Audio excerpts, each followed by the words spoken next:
Assalomu alaykum. Sog' salomatsizlar do'stlar. Meni kuchliroq sev kechagidan ko'p degan qo'shiqni eshitganmisizlar? Sahrga qon quyilishiga va davliniyaga borib aytganman, yozuvda o'tgan safar noto'g'ri ketib qopti. Qarang, yaponskiy Safora. Mana do'stlar, mevasi mana bunaqa bo'ladi. Mana ko'ryapsizlarmi? Ana shuni mana shuncha 4 ta yoki 5 tasini olasiz, 600-700 gram qaynoq suvga maydalab solib qo'ying. Yo bo'lmasam qaynating o'shancha suvga-da ertasi kuni iching shu narsani. Xohlasangiz borku biriga bir qilib mana ko'ryapsizmi?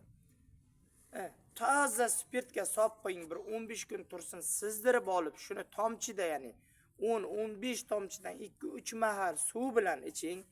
Saharni me'yoriga shunaqa keltirib davlinani tushirib qonni suyultiradi shunchaki. Naqma.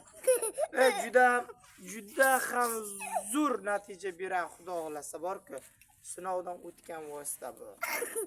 Foydalaninglar. Qayta aytganman. Sog' salomat bilan Allohga omonatsiz. Xayr, o'zingizdan asrang.